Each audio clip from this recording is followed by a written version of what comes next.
Folks, don't worry. She's back. We're doing a Summer House recap. This is so bad, it's good. Sophie wasn't able to be with us on Monday because of me. That was my fault. But she was nice enough to agree to recap the second episode of Summer House with me. So the co-host of Snarkbait, which an all-new episode of Snarkbait is out today, and they're covering the influencer that I actually know a lot about, Avery Wood. So please welcome back Sophie Ross Brooks. Sophie, how are you? Hi.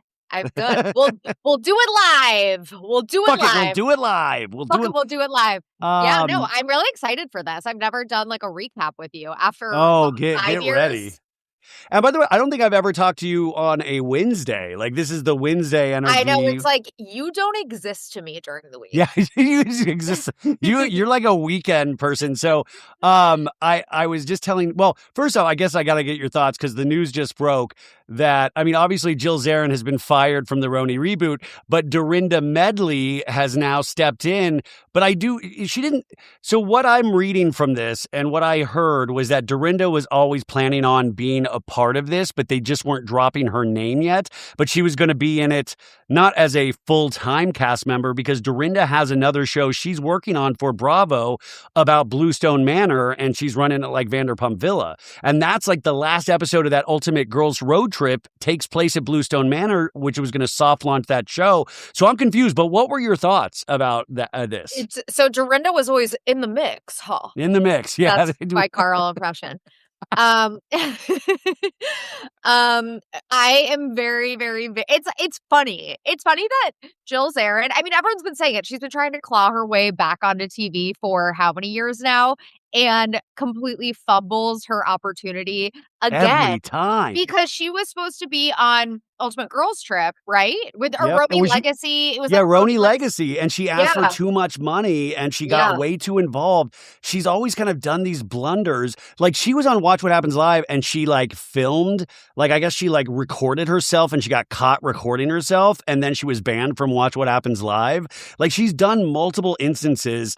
And it's like, her thing of like, I'm human, we make mistakes. Yeah, I mean, that is all going true. On a racist tirade. But I was like, there's a difference of like that's like, we don't have any recognition that you recognize what you said and the hurt that can cause. And especially as a Jewish woman, the fact that you can't even take it, like, that's Shonda, right? Shonda, yeah. Sorry, I just realized my mic wasn't plugged in, so hopefully I sound better. But yeah, going on a racist tirade, filming it, posting it, leaving it up for her. She acts like she deleted it right away. She only deleted it after a couple hours. It was up for at least like 2 hours, at least. That's not a mistake. And yeah, I mean, she got what she deserved. At the same time, it's like, do we just like throw the whole thing away? Like, we know that Ramona feels the same way. That's the thing. Because I was like, well, I was like expecting that they weren't going to fire her, that they were going to lean into this and make it part of a storyline of some sort. But it really clues you into the fact that E must want this to be an easy breezy series. But I think, like, is it tainted at this point? Because Ramona has said, the same, if not worse. And I don't know. I mean, there's an uphill battle to climb because there's such a weird stink on this show now. And hey, listen, I'm sure the producers behind this have a vision for it. But Jill, Jill's still not saying that she recognizes why this is hurtful, what she said. That's the part. Oh my God, her response is, and it was like through PR, basically. It was like, everyone loves Jill and everyone's so sad that she's not going to be on it. The whole country is devastated. What made me sad was that I've not seen anything standing up for Jill. Not that anybody should be standing up for Jill, but online. Who? The Oshry sisters from the Toast podcast. Jackie and Claudia Oshry. Of course. Well, but I mean, they have similar viewpoints, I believe. Yeah. So, I mean, listen, nobody's telling, like, there is that freedom of speech. You can say whatever you want, but like, E also has that position where they can choose not to work with somebody, especially before any frame of footage has been filmed for this. Like, how insane that you would not be on your best behavior, but she must have been so full of herself thinking that people also gave a shit what she thought. The concept of her calling out Lady Gaga's facelift when she looked like that in the video. But it's so funny. It's like, everybody was celebrating this a couple weeks ago, and within it, like a day. And I think, they had to make that Dorinda announcement today to get some positive goodwill. But I was just like, oh man, I'm curious. I'm curious. I thought they were potentially going to throw the whole thing away because I was like, Ramona's a time bomb waiting to happen. Like that's going to happen again. Exactly. So I don't know. Do we just leave them in the past and watch Old Roni? Maybe. Well, I've been watching. Talking about how you've been watching Old Roni. I've been watching Old Roni. I love Old Roni. It's always there. We were just talking about how Dorinda, it's like, do we need Dorinda back on TV with this Bluestone Manor thing? And now she's going to be on 2 shows. Now she's going to be on 2 shows. Why? Well, I don't know. I don't know. That's my opinion. God bless. I mean, but hopefully there's better things to fight about than Jill Zarin. So, and by the way, she could also be on that members only Palm Beach. I thought she was angling to get a spot on the 2nd season of that Netflix show, and maybe she still will because, I mean, maybe that's more her speed and more her. I don't know. Moments away from getting the Presidential Medal of Freedom from Trump. Moments away. Can Trump step in and get her back on this E show? She is going to be red-pilled so hard after this. Well, I mean, that's good. It's funny. Jill Zarin is going to be now position herself as a freedom fighter. Is that she's going to be on, she'll be on Nick Fuente's show or like, Yeah, it's like she's going to be in like Tucker Carlson, Candace Owens, and then they're going to find out that she's Jewish. And they're going to be like, never mind. Yeah, sorry. I didn't realize you weren't pure. That's great. Okay. So anyways, always something exciting going on with Bravo. Now, Summer House, I don't know if you're like me. Maybe it's just I'm getting older and older. I flipping love this season. Oh, I'm loving this season. I was scared that you were going to say the opposite. I'm loving this season. I think it's really fun. I love the new cast members so far. I love there's more adult conversations. You had that great KJ Sierra conversation about growing up and their moms, and like you had these like momentary like adult conversations in between the childishness of Kyle and the ridiculousness of things like that. I don't know, for some reason did a really good job. Oh, I mean, they really newbies. It reminds me of when they brought like Jesse and West on, where it really worked. Yeah. And we got introduced to Mia, Sierra's friend, this episode, and she seems cool. But wait, so she used to work her waitress at the Box, which is like kind of That's where what's her name hung out all the time with her mom and her sister last season. Remember? Yes, Lexi. Oh my God, yes. It's funny because when my dad was in town a couple weeks ago, we were joking about him like staying out late at the Box. We're like, don't come home too late. And he was like, what's the Box?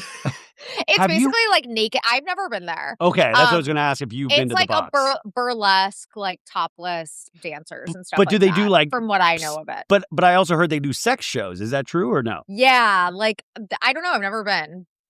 Wow. Well, thou doth protest too. I've never been. I swear to, if somebody saw me, they're fucking lying. I'll sue them. I wish I could like explain it better. Because I don't really know. Like I've never been. I don't know how to describe it, but it's like a sexy sex place. I just like that. That's why I thought Lexi Wood went with her mom. Lexi Wood, yeah. Remember they were always at the Box last season. They would mention it a couple of times, and Jesse thought it was weird that he met her and her mom and her sister at the Box because like that's where families.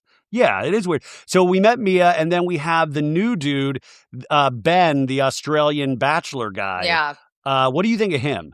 I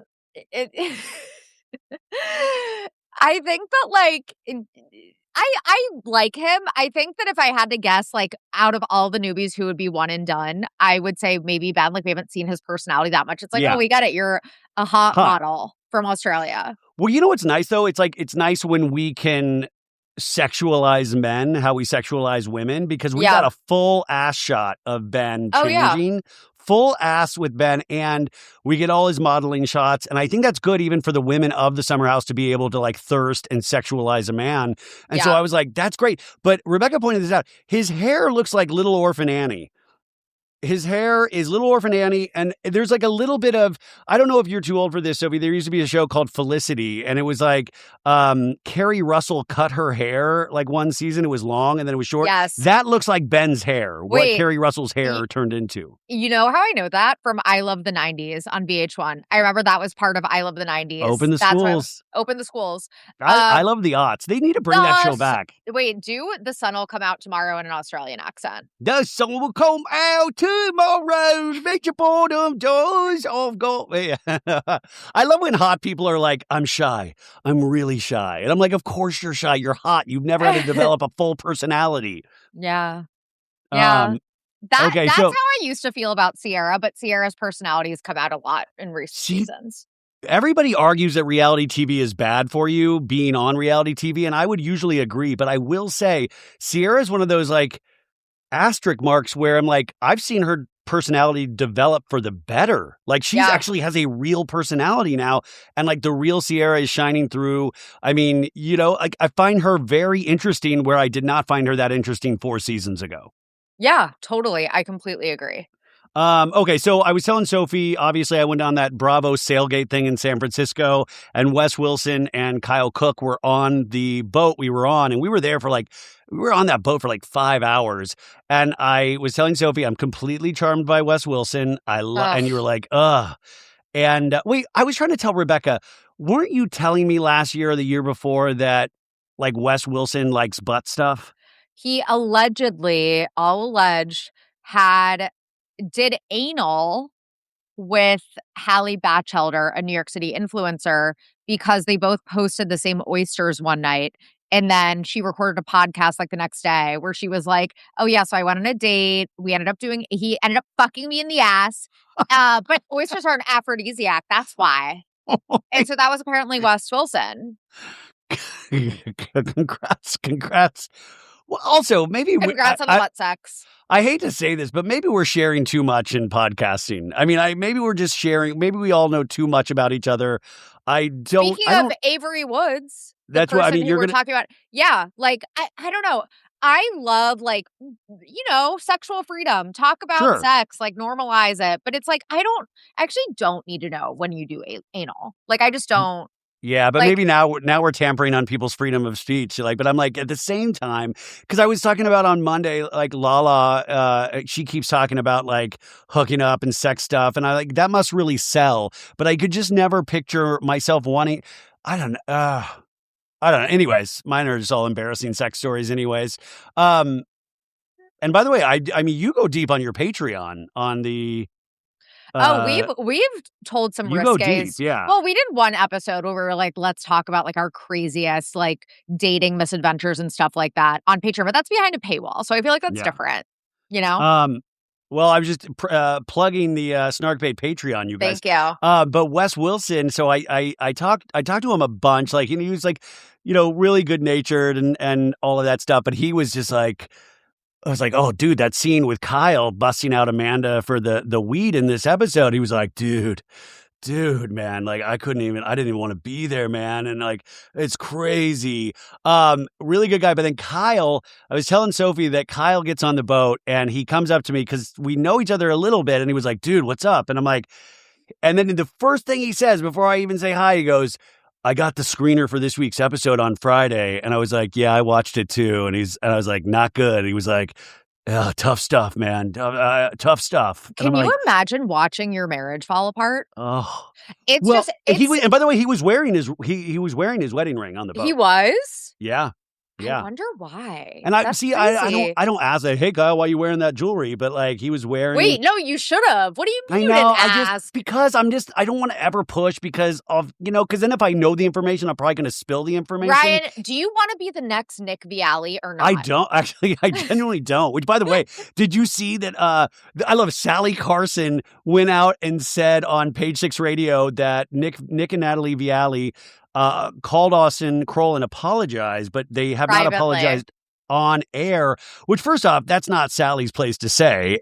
Folks, as you know, in 6 short weeks, we will welcome our first child, and we're going to be so busy trying to keep this baby happy and healthy that we need to remember we need to feed ourselves. And that's where our friends at Factor come in, because they help you make eating easy, and they can make it healthy with fully prepared meals designed by dietitians and crafted by chefs. So you can eat well without the planning or the cooking, and it's healthy. I'm a huge fan of their ginger teriyaki salmon, their smoky barbecue chicken breast, their green chili chicken. All of those things are going to come so in handy. They use quality functional ingredients, including lean proteins, colorful veggies, whole food ingredients, and healthy fats. No refined sugars, no artificial sweeteners, no refined seed oils. And these are meals that are going to fit your goals and your schedule. So you can even go on their website and it'll give you different categories for healthier eating, calorie management, more protein. And it's so many options. There's 100 rotating weekly meals to keep things fresh and delicious through winter. The options include high protein, calorie smart, Mediterranean diet, GLP-1 support, and ready-to-eat salads. Plus, the new Muscle Pro collection supports strength and recovery. Always fresh, never frozen, ready in about 2 minutes. No prep, no stress. So head to factormeals.com/SOBAD50OFF. Use code SOBAD50OFF. That's SOBAD50OFF to get 50% off and free breakfast for a year. Eat like a pro this month with Factor. New subscribers only, varies by plan, one free breakfast item per box for 1 year, while subscription is auto-renewing. On a radio show. But then second off, what is Nick and Natalie like? Do they just hate their audience? Are they just like, I'll apologize to you, Austin, but fuck our audience? Like, that makes no sense. Yes, correct. And now that they've announced they're pregnant with twins, they don't have to take accountability because she's pregnant with twins. It's like everyone needs to be nice. I'm holding out hope that they eventually apologize. I'm holding out that hope. No, but we talked about this on Snarkbait, how Nick Viall is about to unlock new levels of being insufferable. As a father of 3 under 3. Well, oh my God. Twin dad. Rebecca was telling me that I have to, like, in the hospital when she delivers, I have to then put the baby skin on me. Yeah. And I remember a Nick Viall skin on skin photo of his baby. But I was the like, thirst traps he did with his newborn. And I was like, I said, I'll do that for my child, but you will not be taking a photo. I don't want anybody to see me without my blouse on. Are you kidding me? Your blouse, Ryan. You need to take so many thirst traps doing skin on skin. No, that's my nightmare. Do you want to be the next Nick Viall or not? No, that is my nightmare. Can you imagine? Get your head in the game. I would just be so scared. I mean, I don't even want to show my baby my bare chest. Like, are you kidding me? There was like one. Oh my God! I actually collected all of these photos of him taking thirst traps with his baby, and there's one where you can tell he's standing right in front of the ring light with his baby, and it's like the baby's fucking eyes. You're gonna like burn her eyes. I'm gonna Facetune the shit out of my baby, man. If that baby's ugly, that's gonna be great. Anyways, so they apologized to Austin, and great stuff. So Kyle, I ended up having Kyle sent his brother over to meet me later in the day, and Kyle's brother is actually mentioned in this episode towards the end, and his brother was a really nice guy, and he gets to go to they were going to the Super Bowl, the actual game after the boat, and they'd been going all weekend, and Kyle, not to his credit, but he was making money at every one of those events. He did a Threads event. He was DJing at all of these events. And so he was making money. And I imagine they've been partying all weekend, but this son of a bitch, Kyle, still looked like $1 million. Like, he didn't. Oh, I will say, man doesn't age. Oh, it's insane. I was sitting there, I had one Bud Light, I think, and I looked like I looked like shit. And this man, and I want to say nice things about Kyle too. I do hold true that he is actually a good DJ. There was a couple mixes that I was like, that was Kyle originals, and they were good. I believe it. He's all about having fun, making sure the vibes are good. Like, I believe it. I think actually he should pivot. We all know that Loverboy is failing.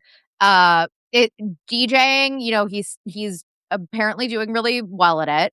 I think that a male skincare brand, because Kyle's skin at 44 years old, however old he is unbelievable. And the amount of partying he does. That's actually not a bad idea at all. I mean, that's actually a pretty genius. You should reach out to Kyle with that.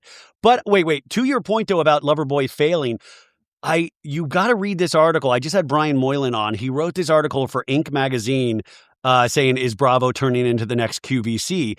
And Kyle's Loverboy was the only company that was willing to open up all their financials for the article. Wow. Like Paige's Daphne line wouldn't do it. Like they participated, but they wouldn't open up their financials.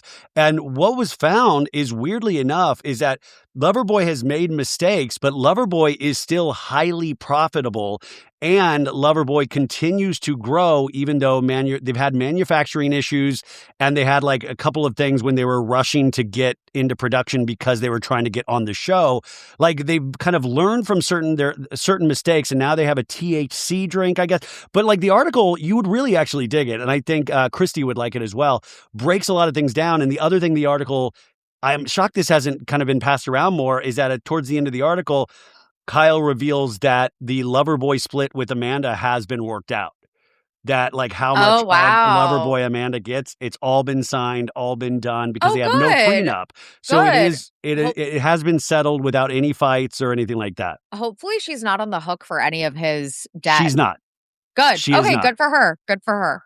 But I do think, I mean, because like they have the original investors interviewed in the article, and they were like, we got our money back quicker than we usually get with, investments like this.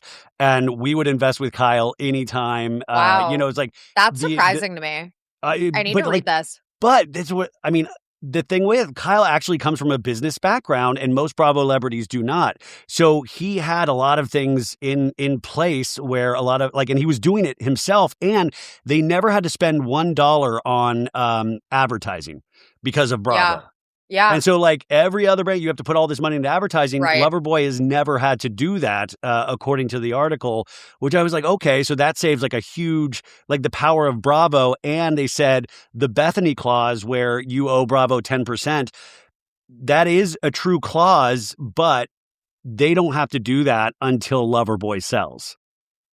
Oh, wow. That's interesting. So they don't have to write like a yearly check to Bravo. And Bravo's not like knocking down his door, but it's understood if and when they sell, they would owe Bravo money. Do you think they will sell at this point? I feel like that ship has... No, I do. 100%. I don't know. I feel like it's so competitive now. I feel like that ship has sailed. But again, I didn't read this article. I don't know. No, I know that I would love for you to read it just so you could get your eyes on it. And I'll send you the link. I want to understand because based on the most recent episode, Kyle talks about about it. Yeah, he had to invest $500K of his own money to, and he stopped taking a salary. He stopped taking a salary. Like that.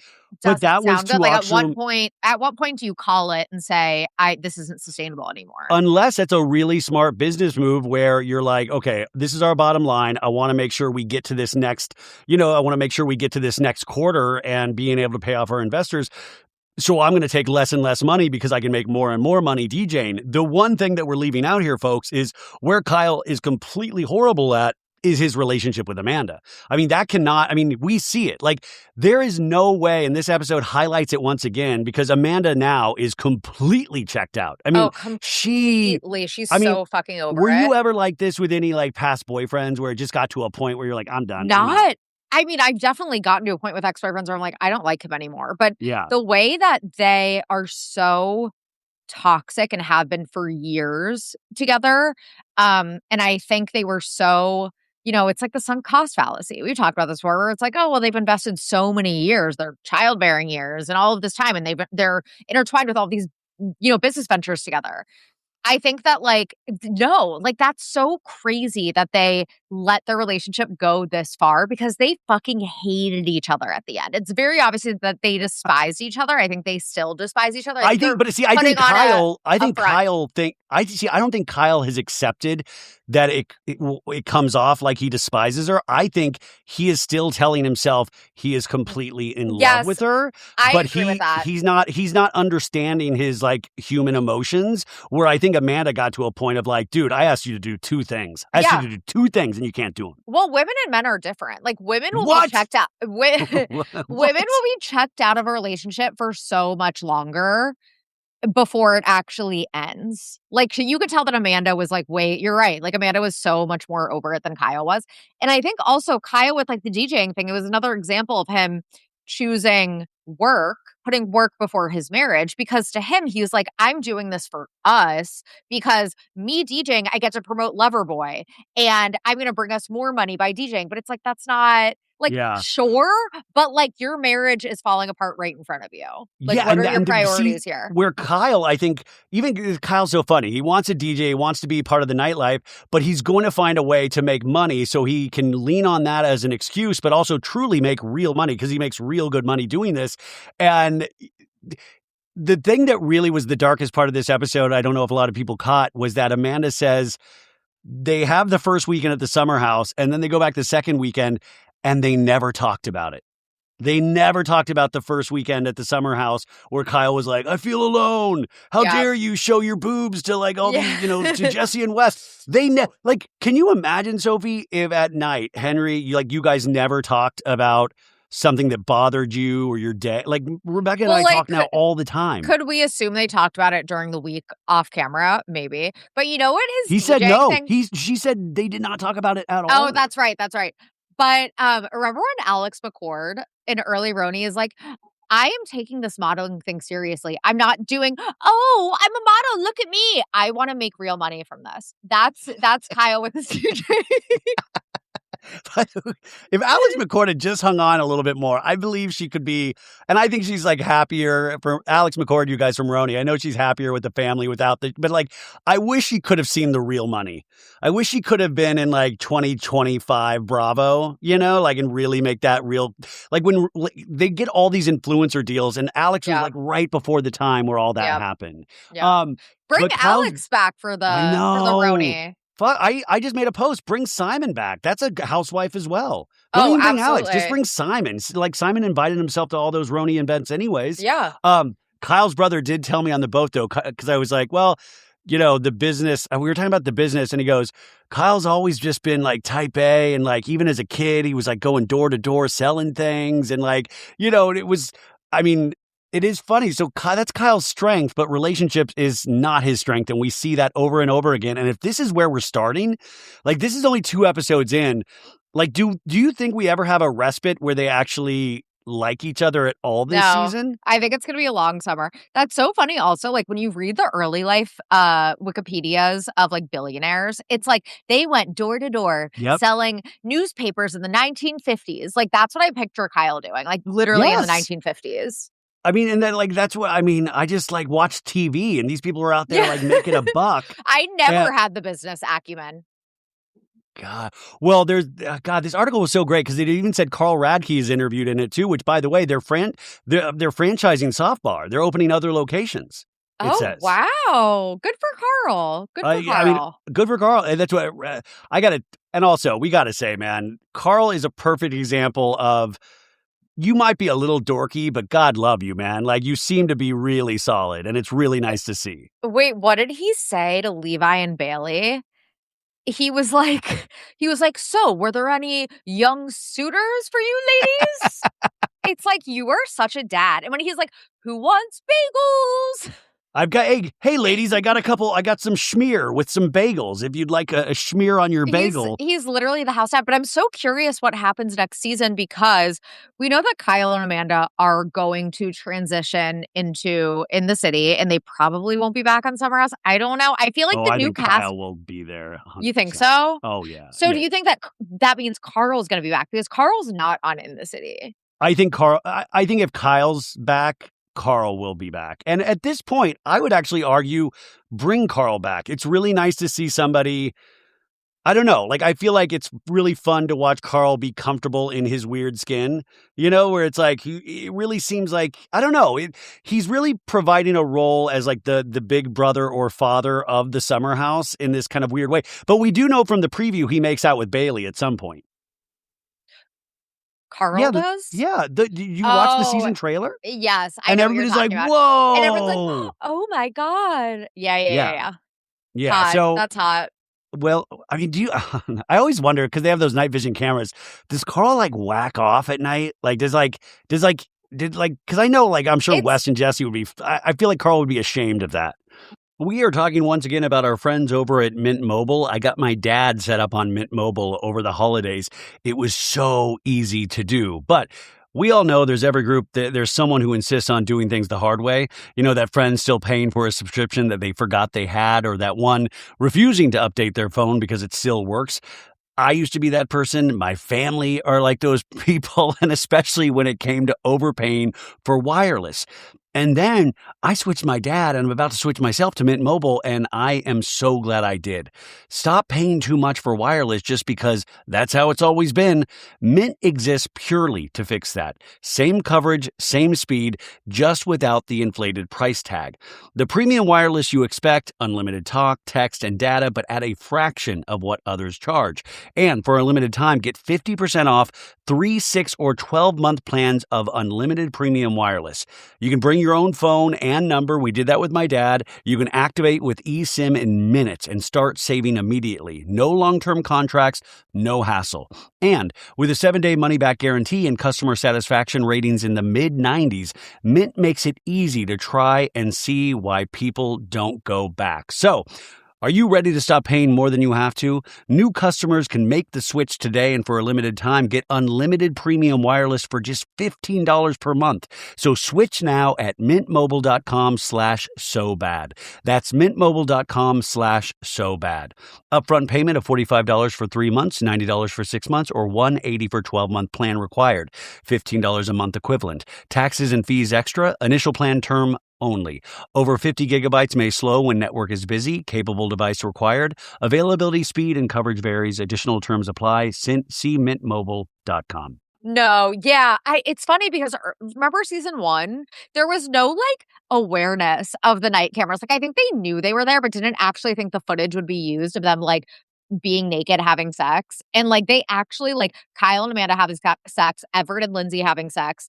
They don't do that now. Bring back the sex. The night Well, that's why I vision wonder sex. if they gave Ben a heads up that we're going to use your full, because he was like right there in front of the camera, like undoing his pants, and we saw the full ass, and he had to have known. So I was wondering if like they get approval ahead of time, like, hey, we're wanting to show male skin this season. Are you down? He's like, of course I'm down, mate. Of course. Oh, that's good. You've been working on it, haven't you? Yeah, I mean, it's let's go. So the other new guy we have is KJ, West's friend, a skateboarder. And I love that, you know, we had men talking about their mental health last week, and we have that scene this week where Wes is like, you feeling okay, brother? I like when dudes talk about their feelings, or that, you know, sometimes they feel like out of whack, like KJ has. Did you like that? Wait, which part? Which scene? When, like, you know, KJ on the first episode was saying, like, sometimes I get a lot of anxiety, and I feel Wes is like, do you want me to check in on you? And then this episode, he's like, how you doing, buddy? Yeah, I appreciated that. I mean, like, another person with anxiety on TV. Like, I feel like, I don't know. I'm kind of like, who doesn't have anxiety at this point? No, but it's great. It's great because I think men especially are told to not talk about shit like that. Because, like, and then it's nice when, I don't know, it's nice when guys check. It's nice to have that open lane of conversation that they highlight, you know? It's good representation. My first thought when I saw that, I was like, oh God, well, like, is he going to be too anxious to, like, be entertaining? So far, I'm liking him. I think that he's a good casting choice. We left off the first episode where Amanda wasn't fully skinny dipping, but you could see the outline of her boobs. And like Wes and Jesse are like, oh my God, her tits are out, dude. Her tits are so out, bro. And then it's July 4th, 8/16, and Kyle's like entering the house as always. He's like, I'm fucking sick of this. And they make the point that Kyle, like, he's like, yes, nudity's been a part of Summer House for the last 10 years, but it's just like, I'm not on the same page as Amanda. And this is like just the hypocritical nature of Kyle and men on Bravo is so wild, because it's like, how many times have we seen Kyle's ass and balls on this show? Kyle's fucking dick. Remember when he was like wearing a sombrero on his head or something? Yeah, it's like the hypocrisy is insane. And Amanda's right, where it's like he wants her to be more fun, but then he doesn't want her to have fun. Like, yeah, exactly. That's it. That's what I mean. Amanda says that, of like, Amanda wants me to be more, Kyle wants me to be more fun, but when I have fun and it's not with him, then it's a problem. And I wonder if Kyle really ever listens to Amanda in that way, or even hears that of like, oh God, she has a point. Like, I've got to do some real soul searching here, you know? Right. Also, Jesse's so funny. Jesse's like, when he sees like Kyle snap at Amanda, he's like, I've never seen Kyle get jealous. And this is what I imagine kids of divorce feel like when they're watching their parents argue. Mhm. You know, it's like Jesse seems like he's such a child, but he's also such a shit stirrer. Because at the same time, all he does is talk about Amanda's boobs on this show. I mean, I would too. Yeah. I'm no better than a man when it comes to Amanda.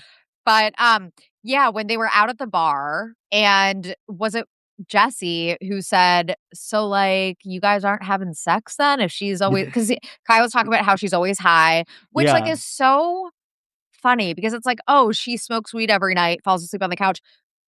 Okay, that's so much worse than binge drinking every night and being out until 5 a.m. and like sleeping at a fan's apartment. That's why it's so silly. Like, and the thing was, like, anyways, to get to that bar, you guys, they're just getting ready for the bar. The only funny thing in the clips of them getting ready is like Carl's in his bedroom, like, and there's a fly he's swatting. He's just like Dad Carl, where he's like, like there's like, God, I love him. So they go to this bar, which isn't it refreshing to actually see them film a scene at the bar? Because we haven't seen that in a while. Yeah, it's been a while because of the Hamptons being so strict about filming. But yeah, the shit that Kyle was saying to the guys while Amanda was just a stone's throw away would be unforgivable. That would be divorce right there if they weren't already getting divorced. Like, that was crazy. Him talking about their sex life to a bunch of guys on camera, outing her for her drug use. It's public, weed, but like in public.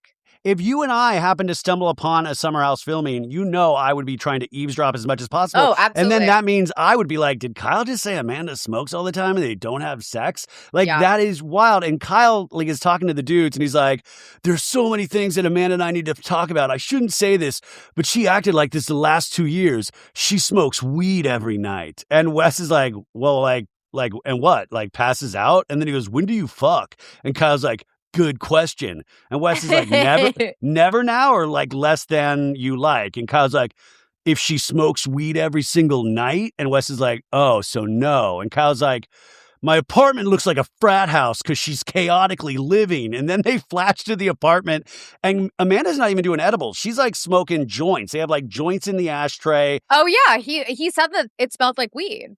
Yeah. Like it was great. Like we see the chaos, but I love him. Her. Oh, she's a fucking pig, dude. And Kyle's already called Amanda lazy in previous seasons of Summer House.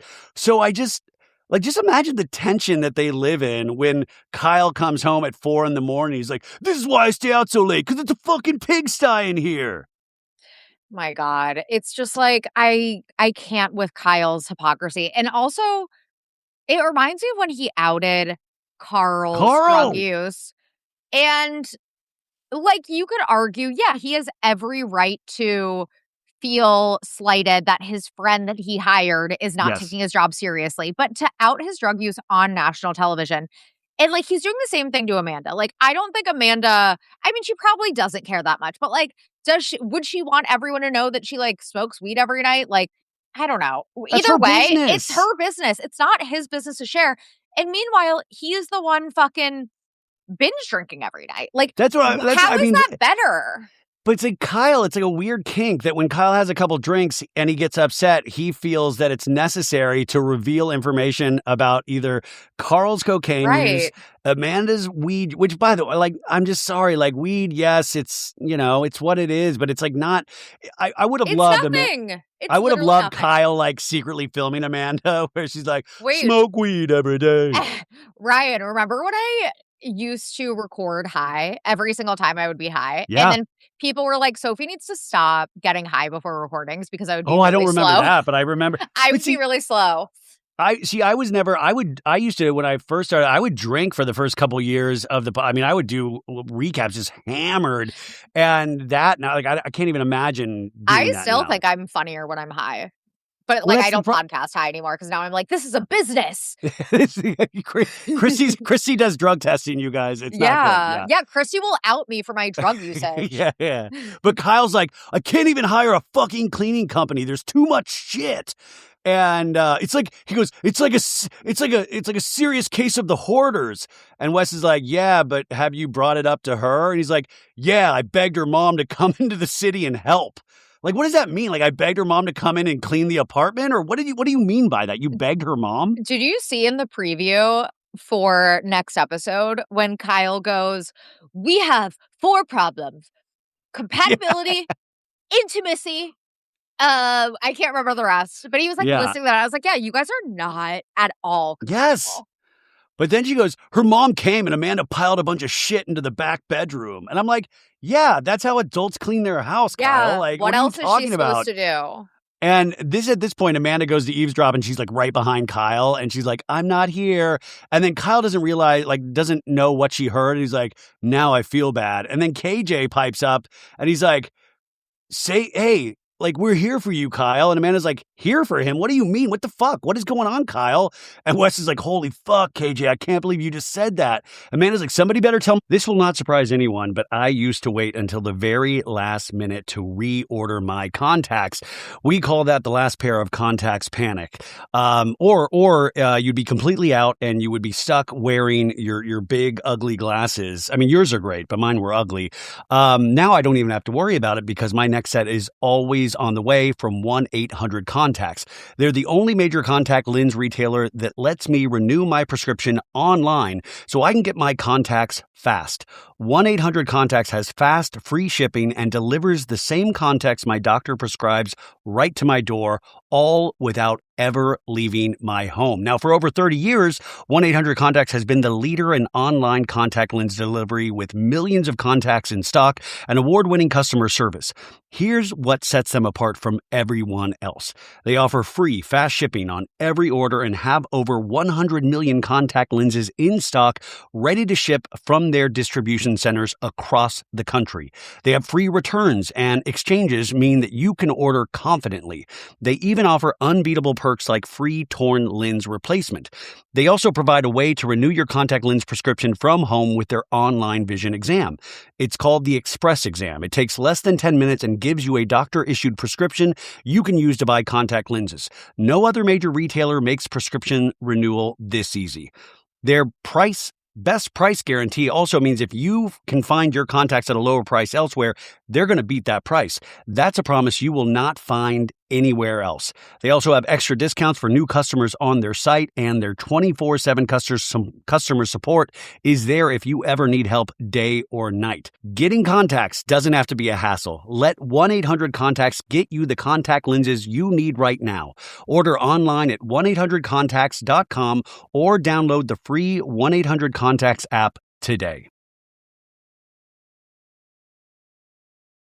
Now, because I'll find out it's on camera. And Kyle's now, this is how inebriated Kyle is, that he doesn't even know how to get out. He's like, he doesn't even know how to speak at this point. Oh my God. And also they were talking about how when they were out like the previous weekend, I guess that wasn't on camera, he was so drunk that they had to fell down, skinned his face or something and left his card there. How is he still getting that drunk and then thinking that anyone else is the problem?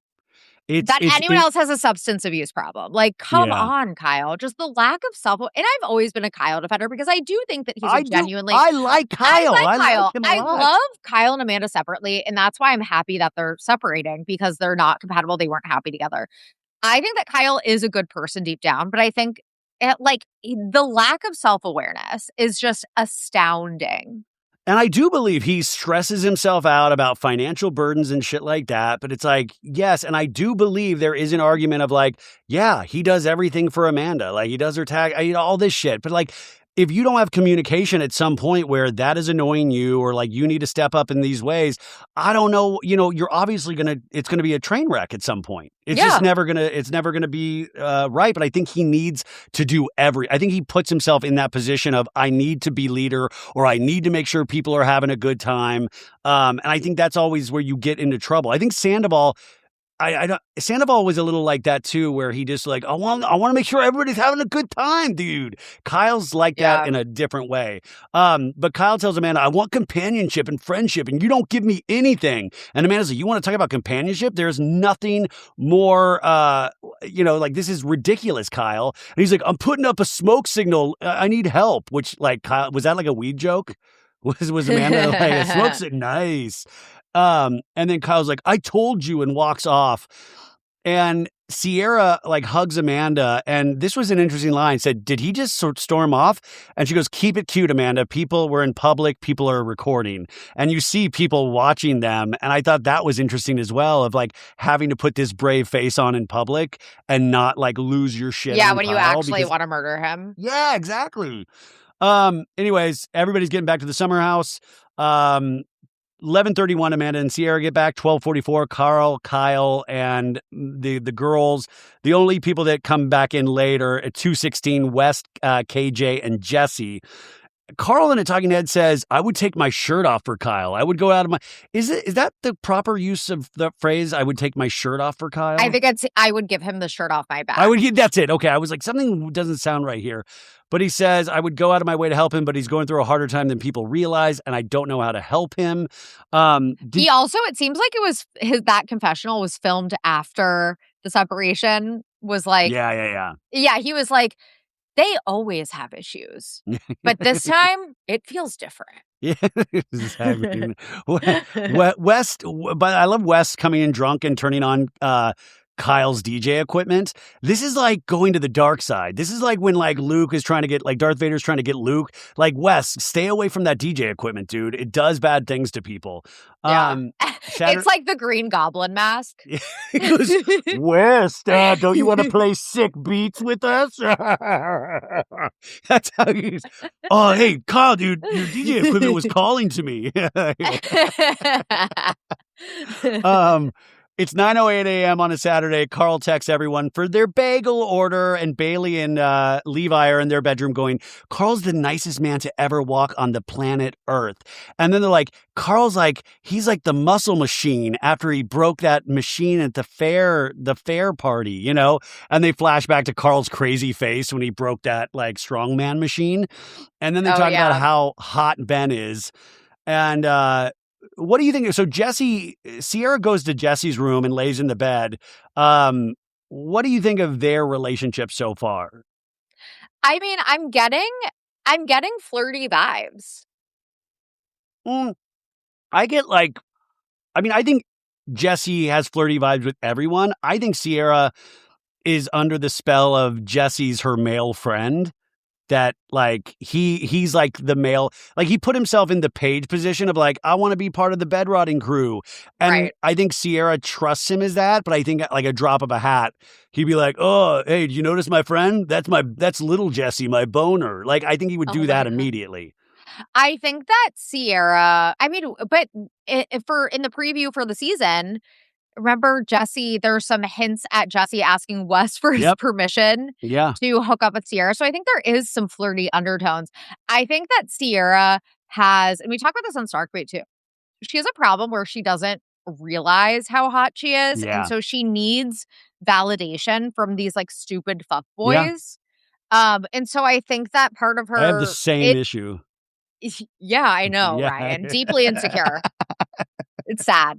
Yeah. But part of her just really, really wants Jesse's validation for whatever reason. That's my read of the situation. Yeah. No, I think that on the surface it's platonic, but I think there are flirty undertones to it. I think you're right. And also, Sierra and West did hang out during the halftime show at the Super Bowl. A lot of people are asking me, are they together? I don't think they're together, you guys. Yeah, I read someone who like was sitting right behind them.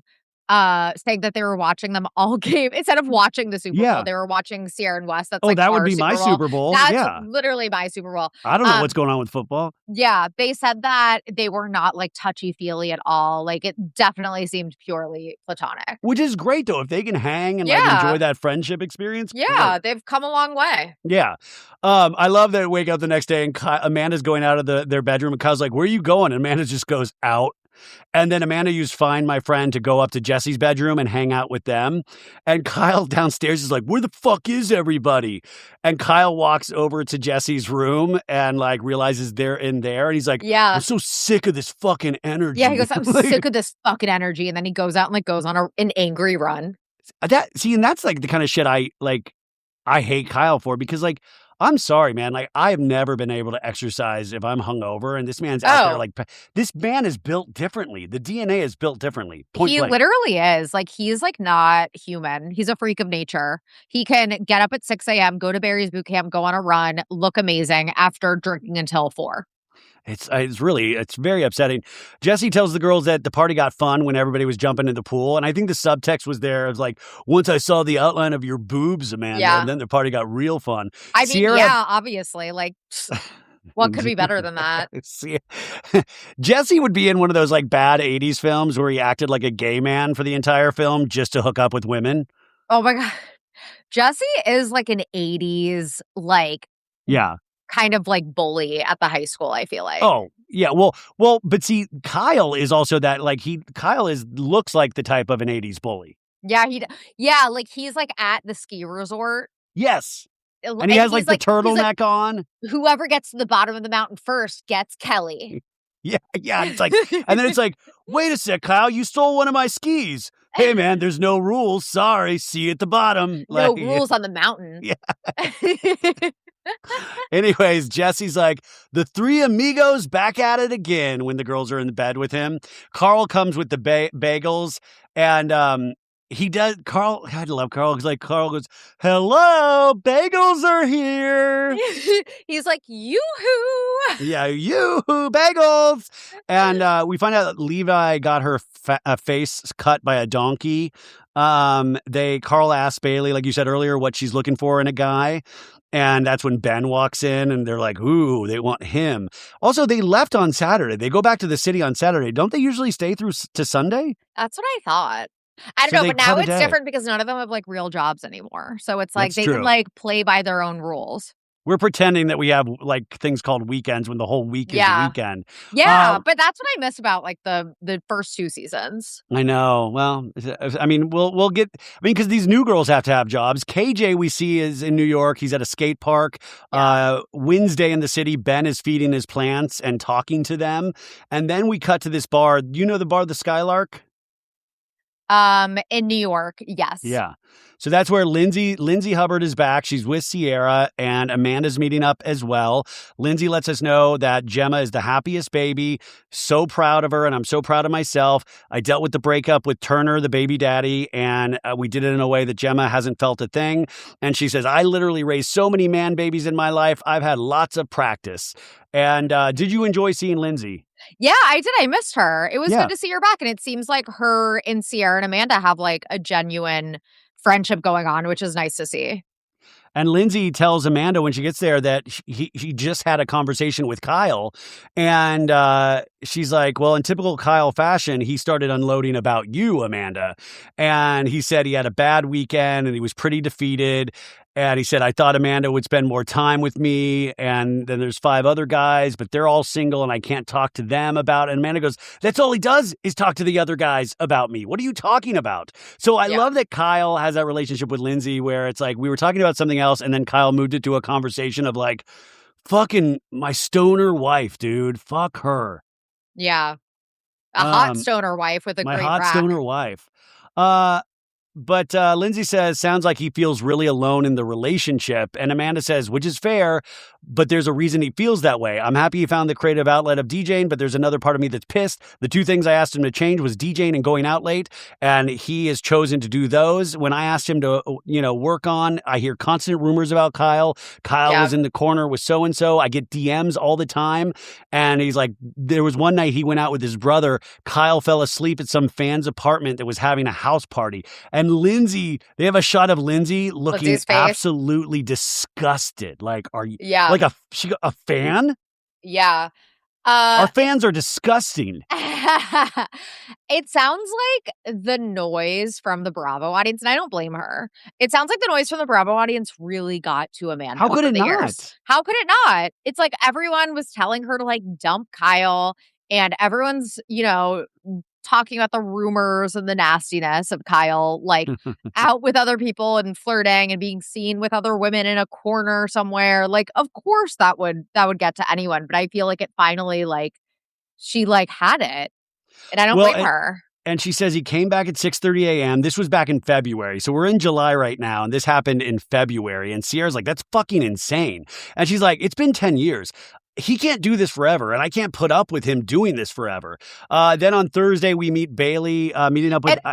just really fast, even if he didn't do anything, the fact that he's put himself in these positions where his behavior can be interpreted that he's doing something nefarious is bad. Yeah. Well, and you psychologically then want to kick it down the road even further of is he doing this because he just genuinely really does love to party? Or is he doing this because emotionally he does not know how to deal with his feelings for Amanda and their relationship? What is did it start off? Because Kyle's always liked to party, but he's never had that, I need to step away from partying. So he goes just as hard. Is he going even harder because he doesn't know how to communicate with his own wife? Right. But do you think he's cheating when he's doing this? I think that he is blacking out. And so I think that Schwartz used to do. Yeah, but Schwartz knew what he was doing. I think, that's not me trying to defend Kyle. I think that he genuinely goes out, blacks out, probably has drunken makeouts here and there, and genuinely has no recollection of it. Yeah. I mean, I'm hoping nothing else comes out about Kyle, but anyways, Thursday we meet up with Bailey. She has a show called It Girl. Do you know about this? I've seen it actually on Instagram, TikTok. I've seen it. So is she a really big deal already? Is she a big internet personality? Yeah, I mean, she has 60,000 followers already. And I had seen this because she features different influencers and different people. So I had seen some of the people that I know on it or follow, but it's not something that I seek out and watch. Well, it's called It Girl, you guys, and it's a fashion TV online show for the online girls. And she just talks about she paid for everything for her boyfriend, and her boyfriend said she wasn't successful, yet she was talking to Diane von Furstenberg. Then we cut out of that scene. We go to Brooklyn, and we're at Carl's apartment in Brooklyn, and Rebecca pointed out that he has a really fancy tea kettle. Is this a popular tea kettle? Oh, yeah, he has a Mackenzie Childs tea kettle. Yeah, Rebecca was like, ooh, Carl, fancy. Wow. Yeah, it's definitely a little bachelorette pad. He has a Lola blanket. Yeah. It looks nice. It looks nice. And also, nice. Carl's watering and talking to his plants. Yeah. And also when I talk about it all the time. When I saw Carl at LaGuardia Airport last year, he told me he was loving Greenpoint life in Brooklyn. I think he's really, really, really happy there. So yeah. It would be great if he was talking to the plants of do you guys want me to get you bagels, plants? I'm going out for a schmear. Any young suitors? Yeah. But Carl says Brooklyn has given him a new lease on life in New York because he was considering moving to Charleston or Pittsburgh. And I was like, oh my God, was Carl going to wind up on Southern Charm at some point? Can you imagine? I can't. I mean, I kind of could. That would be so funny to watch Carl awkwardly do scenes with Craig and Austin. Get in the mix. Mix. Hey guys, can I be in the mix on this party, Whitney? So Kyle comes in and Kyle always knows the right things to say. I just don't know how much he believes in it. Kyle says, I have so much anxiety. I'm embarrassed by my behavior. I'm ashamed to be talking about our relationship with people I just met. I want to be a respectful, responsible husband. I'm not looking to make an excuse, but I'm under pressure with Loverboy when I'm catching up with you and friends, and I'm not going to unload on you guys. To save the business, I had to put $500,000 in. And oh, by the way, I stopped paying myself a salary at Loverboy. That's why I DJ. I haven't taken a salary since October. And he lets us know the last 6 months there's been a decline in distribution, but he wants to prolong cash reserves. And so I'm getting paid for traveling instead of incurring costs. And so these are all the right things to say. He's saying them to the wrong person because he could be communicating that with Amanda. Right. But what was your take on that? I mean, yeah, he's talking about his relationship problems with everyone else. Yeah. It just seems that there's no line of communication between him and Amanda. And I feel like I understand sort of, I mean, not really, but in his mind, he's I am DJing for us. I'm gonna make us money. This is gonna be so good for us because then Loverboy can be more profitable, then we can sell it and we can make a profit and blah blah blah. But it's that obviously Amanda doesn't see it that way. That's not a compromise that she thinks is worth it to her. Because that is her worst nightmare, is Kyle being paid to party, obviously. And by the way, he's getting paid well. They pay well at these DJ events. Well, just because, I mean, like, I already know what Bravo celebrities get. Like, and then if you like, he worked the Threads party at the Super Bowl. He worked another party at the Super Bowl. These are all Shit. things Do where I they're need paying. to? Do I need to get into DJing? If you were smart, you would. Like, yes, everybody. Wow. It's like that's the new podcasting is DJing. Like everybody. If you were Snarkbait podcast and DJ collective, if you guys were like Daft I Punk, would be unstoppable. oh, you can be snark punk. A snark punk. I'm actually so good on the aux. Like, I'm really good at like reading the room and like deciding what the vibes need to be. So I feel like it's like, what's the difference between that and DJing? Well, Rebecca makes fun because I've always expressed interest in DJing, but I never, I don't want a DJ in the hopes of ever playing. I would never want people to hear me DJ. I just want to learn how to do it. Oh, no. I feel like the best part of DJing would be playing a song and seeing everyone in the crowd go crazy. I'd be like, I did that. I just think it would be cool if like, oh, I mashed this up with this and that sounds so cool. I mean, that's the part. It's funny because it's like you're thinking of actually like mashing songs together. Yeah. I'm like, no, I would literally hit play. On like a Spotify. Anyways, Kyle says, we're not on the brink of collapse. I adore her and love her and I can't imagine my life without her. I'm like, dude, you legitimately are on the brink of collapse. Yeah. It's clear here that Amanda was like, had already made a decision and Kyle still thought that there was, a chance. I mean, I just would love like a hidden camera in their like apartment of like what that looked like. Cause a lot of people are saying that they were already broken up by the time of filming. And I just don't believe that. The people are like, they already knew they were split. I don't think that's a conspiracy. I had heard like different things. Amanda said in Watch What Happens Live that they had been broken up since October. So unless that was after filming. After I'm saying filming. they weren't like before filming, they were not broke. Like right, when they went into this season. I had heard maybe that they had been broken up since June. So it's like but Amanda said October. So that would be before filming. Exactly. So it's like that's why I was like, maybe they are already like it's already decided that they're broken up. Like I don't know, but I think I agree with you. And Amanda even said she was like, we only broke up in October, which she could be saying to be like, trying to save face because it'd be weird to admit that they lied on camera and were already broken up. But I don't think they did. I just also don't know, like, why would you lie? Because you're showing us how miserable you are. Why not just let us know? I mean, like, that would actually make for even, you're putting all of this out there. Interesting season, yeah. Yeah, you're putting this all out there anyways.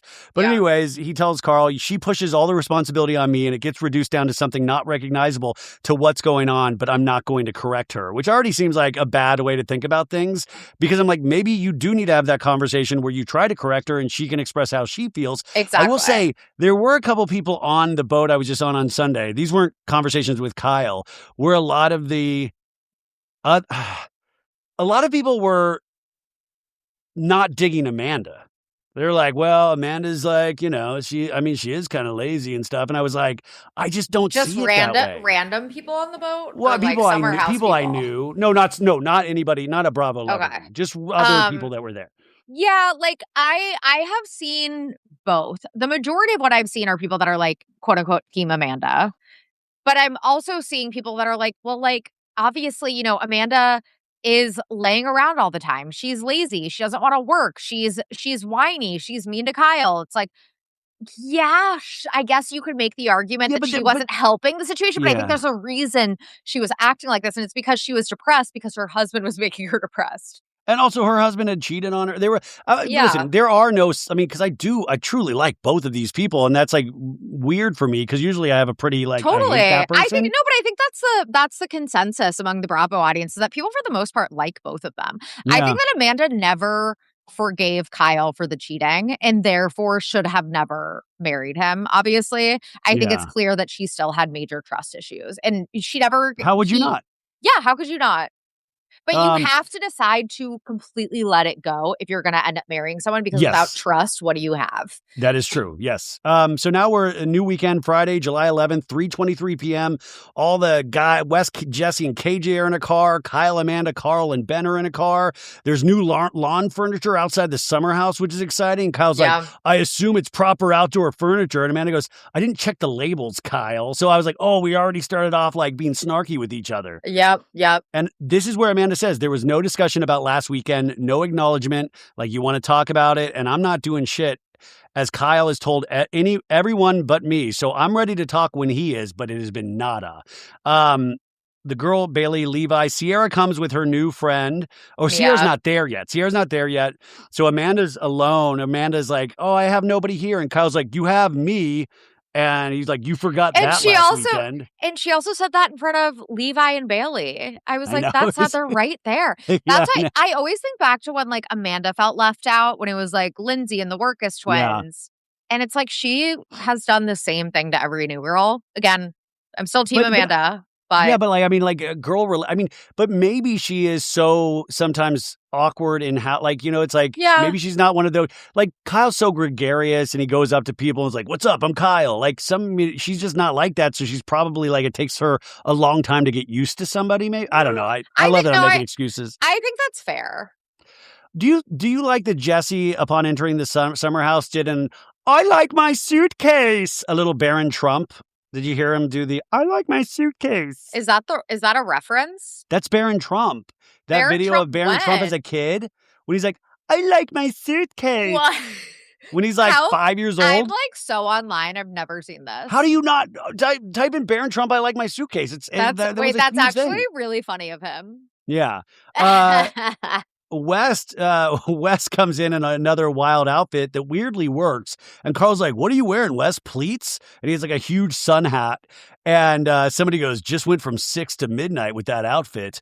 And Sierra gets there with her friend Mia, who we talked about, that works at the box. And Sierra was like, pick any room you want. And she picks Jesse's. Is it Sierra's place to let her friend pick any room she wants? That's not how we roll. I mean, but like ladies first. I guess, but I feel like this is like bad reality show etiquette of like, let me go and talk to the people as a collective. But he didn't have stuff set in that room. Like if your stuff isn't up there, then it's up for grabs. That's why if I were there, I would immediately bring my stuff upstairs, plop it in the room, start unpacking so that everyone knows this is my room. But he didn't do that. So also Jesse's one of those guys that be like, well, you got to share the bed with me, I guess. Oh my God. Where's my hug?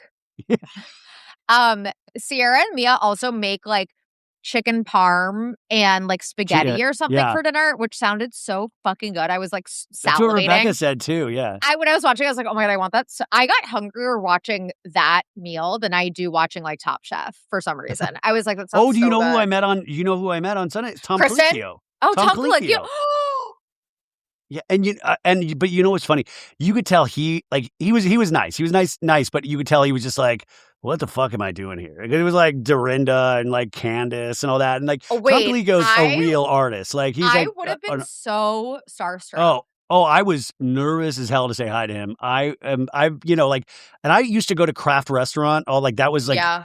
In my last relationship, that was like a special restaurant, and it was just, we always had the best dining experiences at Kraft. Oh my God. Like amazing to meet him. That it was would just be very like, funny. That Tom Colicchio is like my Taylor Swift, maybe. Like he looked cool, man. Like but it was just funny. You could tell he was probably wearing a hat, like some sort of fedora. No, he was actually he rocked the full bald. Love it. He looked great, man. Love like it. To me that actually I was more starstruck from him than because I've met everybody else there, but like 100%. He's also like you said, he's a true artiste. He really there's is. something very intimidating about that. He's a serious person and not just a celebrity. He holds himself very. Yeah. There's a lot of gravitas there. Yeah. And then Sierra and Mia, when they're cooking, Sierra opens the fridge and she's like, did I get enough tomatoes? And it's this tiny thing of cherry tomatoes. And by the way, great Uber Eats promo. Like, I get it. Uber Eats is like providing like ads on the show. Kyle says, I'd love to go back and get my credit card at that bar I left it at. And they're like, yeah, you ate shit at the bar. And Wes is like, yeah, the venue and Kyle knew it was time for him to go. And Amanda goes, you were that fucked up last weekend? And Kyle's like, it was a long day of drinking and I wasn't in a great place. And so it was like, and Amanda goes, oh, you're making smart decisions, Kyle, one right after another. And Kyle's like, as if I didn't learn the hard lesson already, And Amanda goes, you learned it for the 17th time. And Wes is like, I've done it 17 times. And Amanda goes, are you married, Wes? And Wes is like, no. Well, so shut your mouth. And Kyle's like, can you just dial it down? Can you dial it down? And Amanda goes, I need a minute. Why did that spiral so quickly? I don't understand what I'm doing so wrong. What's Kyle doing so wrong? Is this when he described being married to Amanda, it's like being married to a cactus. Yeah. He goes, yeah. She's just like feisty all the time, dude. It's like being married to a fucking cactus trying to make a fool out of me in front of everyone. Yeah. And I'm like, she's not making, like, listen, we're pointing out something foolish you did. She's just saying, I didn't realize you were that fucked up. And it's like not awesome to hear about when you're complaining about me and my behavior, you know? And it's like, if I was Amanda, I would fucking pull out like a 3-foot bong at this point and just start ripping like bong hits out in front of everyone. Oh, 100%. And Bailey and Levi are I love Bailey and Levi being like, is this normal? Yeah, this it's like awkward. They're so fucking uncomfortable. Can you imagine like being there? Yeah, no. Or they're treating each other like this. It's like so uncomfortable. But they don't care. Yeah. Like I no, feel they're like just happy to be there. No, but I mean, Kyle and Amanda don't care. Oh, like yeah, it's just like, yeah, they're just like, yeah, this is normal for us. Well, yeah, they get paid to say whatever they want. And I think the camera like amps you up and gives you like a weird freedom to say like insane things. And so much so that they don't seem to talk to each other when the camera's off. Yeah. Amanda says, Kyle's always nice, just not to me, to Mia and Sierra when she goes inside. Then we cut to that conversation between KJ and Sierra. And Sierra talks about growing up in braids, and she has slowly coming back around to wearing braids. And we see a picture of little baby Sierra. And she talks about having a perimeter when she grew up that her mom, like, you can only be in this perimeter. I wasn't supposed to leave, like when I left, I was supposed to keep my music down before going into certain neighborhoods. We were the only black family in an all-white area, and it was a means of survival. And KJ says, yeah, my grandpa was like that. As a black man, you have to be cautious. You have to be a certain way to get by. And I thought this was such an interesting conversation that a lot of people that are white don't really think about and don't realize, you know? I loved that conversation. Loved it. Yeah.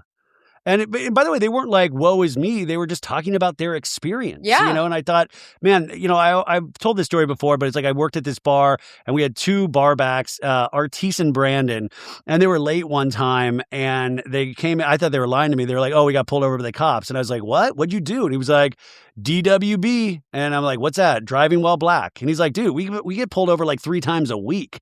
And I'm like, what? Fucked. You get pulled over 3 times a week? And he's like, yeah. But like, they weren't like, oh, woe is me. They were just like, oh, yeah, that's our reality. That's reality. And I thought that was just, I never thought about that in my life. Yeah.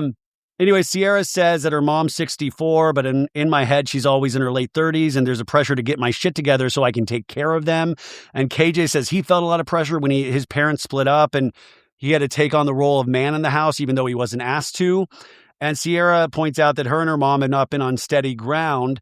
And she starts crying talking to KJ, but she's like, the family that I want to create, I don't want to have anger, and I want to salvage relationships that are scarred. And, you know, me creating a boundary is not sometimes, that's not the goal. I want to be there for everyone. And I thought this was highly emotionally intelligent of Sierra. Oh, 100%. I really liked seeing her bond with a newbie this quickly. Yeah, so easily. And it wasn't, and by the way, it wasn't like sexual. It wasn't like, ooh, look at the flirties. It was just like a real platonic. conversation. Yeah. But KJ says, we are going to be better than our parents are. I can tell that you are resilient.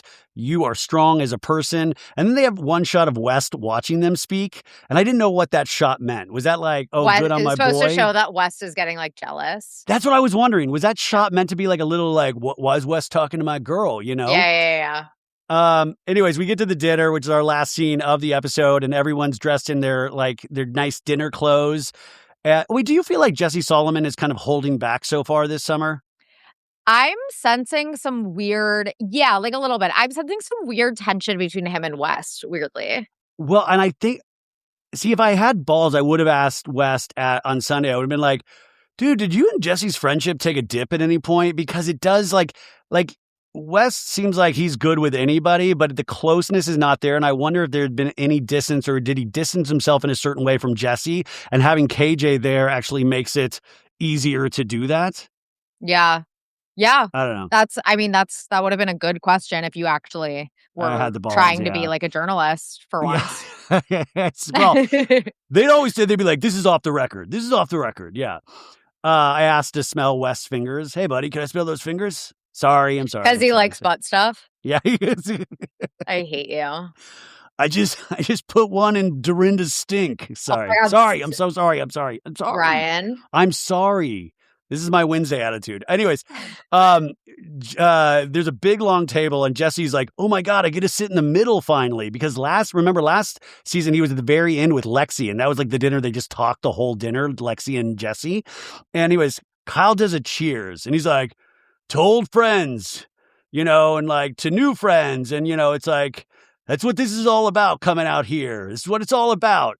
And everybody starts to drink and he goes, I'm not done, but you can drink. I wanted to apologize for last weekend. I was in a bit of a spiral and, first and foremost. And then Sierra goes, is this toast fucking about you, Amanda? Don't fucking play with us. And Kyle's like, is it okay if I address the table? And Sierra's like, oh God, Kyle, don't start. And Kyle's like, you love talking over me, Sierra. Because even Amanda's face, even Wes's face, they're all like, oh my God. Well, Kyle, it's like Kyle making everything about himself. And Amanda, once again, it's like exhausting. And also it's like Amanda was like, this is a conversation that we could have had privately. Exactly. You could have apologized to me privately. So in Kyle's head, he thinks he's doing something noble and potentially romantic by like apologizing to his wife in front of everybody, not realizing that sometimes these are private conversations. Yes. And, like that's what the vibe, so you have a good vibe and then people like kind of pick up on that rather than like, he goes, what I was trying to say out of respect for my marriage and my wife, I apologize for airing some dirty laundry and letting some of my emotions get the best of me. It's important to me that, and Amanda's face is like, she's like about to crack up, but also like it's crazy. She goes, it's important to me that everyone have a good time. So like, I'm sorry, you're looking at me. I'm sorry. I was a little thrown off with my speech. And Amanda goes, it's fine. Now it's the apology should have been given to me directly. And Kyle's like, I said sorry on Sunday. And Amanda goes, it doesn't need to be given to the whole table. And then Kyle gets up and he goes, all right, I'm going to go fuck myself. He gets up in his like chair. Yeah, his chair like falls behind him. And it's just like so dramatic. I know he's like a child. And he goes, maybe sometimes I just want to speak to everyone because we're all in this house together. And it would be great if people would be a little respectful at times, Sierra. And Amanda's like, Kyle, don't do that to Sierra. I'm trying to have a heartfelt moment, Amanda, and you're all laughing at me. And this is where you kind of miss Paige DeSorbo, because I think Paige would have like gotten up and been like, are you fucking kidding me, Kyle? Like, don't you think Paige would have stood up and like gave Kyle I feel like Sierra is doing a good job of filling that role. Like she like stood up. It was kind of like the Giggly Squad thing when like Hannah and Paige were giggling, snickering while Kyle was trying to be serious. And then the same thing happened with Sierra and his own wife. Snickering. And Sierra's like, what? We're allowed to laugh and giggle. But Kyle's like, she was laughing at me. And Amanda goes, so was I, Kyle. And then Kyle goes inside and slams the door and knocks like the artwork off the wall. And then we're like, next time on Summer House. And we have a conversation with Sierra and Jesse. And Sierra says, I want a Christian husband. And Jesse says, I believe in God. Like, what do you think that's about? Like, is Sierra like, screw the Jews? No, like I understand someone wanting to be with someone that's like in your religion. Yeah. You have the same like beliefs and, values. I'm just curious what starts that conversation in the first place. So that's a scene. And then we also have a scene of Kyle asking Wes, do you want to make out with Sierra? Yes or no? And then Wes is like, yes. I can't believe I said it. And he's like, oh my God. And then Sierra says to Amanda in bed, I'm not saying he's a bad guy, but you deserve better. And they intercut Kyle dancing in his undies in the front of the pool. And it's like there's like really dramatic music in the background, like horror movie music. Yeah. Yes. It's like the Scream horror music. And Kyle's like, this is what you talked about earlier on the beach. Kyle's like, you know what I think we have an issue with? Compatibility, chemistry, intimacy. I don't know who I'm married anymore. And Amanda, there's a shot of her looking like she just doesn't care at all. She doesn't give a gaff. She is so checked out. She's so over it. Come to me, Kyle. It's me, your DJ equipment. I'm the only lady in your life now. You know what's so funny? Kyle's brother told me, he goes, I don't watch the show. He goes, but sometimes I listen. He goes, I've listened to that Watch What Crappens in the past and their Summer House recaps. Oh my God, that's so funny that he listens to their. I forgot. Oh my God, I forgot to fucking text Ronnie that this week. man, oh my God, now I just I got to text Ronnie. You have to tell Ronnie and Gunn. That is so fucking funny. Because I've never, Crappens geniuses, but I've never listened to their. Did they go in on Kyle, or Wait, is you've it like never listened to their Summer House recaps? No, because it's like I do the same. I would hate myself. I'd be like, I suck compared to these guys. Why would I listen? Yeah, that's fair. Their Summer House recaps are probably actually their Southern Charm, Summer House, and Top Chef, I think, are my 3 favorites. Yeah. Their Tom Colicchio impression actually is so funny. But yeah, I mean, I wouldn't say they go in on Kyle, but their impression of him is literally constantly slurring his words because that's what he does. Yeah, he goes, yeah, Amanda. And then Amanda is Kyle. And then Carl is like, wait, I'm trying to think of one of Carl's. You look great, by the way. Huh. Tighter. Soft. Soft. We always like to end this show with a promotion for Watch What Crappens. They're literally your biggest competitor. They're not. There's no competition. Believe me. We all know there's no competition. But I love those guys dearly. And by the way, get your tickets to the Crappies. I'll be at the Crappies. I'll be I don't know if I'm allowed to say. Yeah, but I'll be at the Crappies. Where and when? It's at the Fonda Theater at the end of February, but you should come out. Is that in LA? Yeah. Oh, damn it. Maybe make it a work trip and Christy. Yeah, maybe expense it. Yeah. I mean, you can meet a bunch of people. I would love to eventually because I'm obsessed with Ben and Ronnie. Yeah. So, I mean, you got to meet those guys. Will you tell them I love them, please? Yeah, of course. I mean, you should just read. I mean, like, I'm happy to put you on an email with them or something if you want to. Oh my God, I can't believe. Wait, do you not listen to their Southern Charm recaps? I don't listen to anybody else's show. Oh my God, I guess that makes sense. It's because like now. Insane. That's their Austin impression.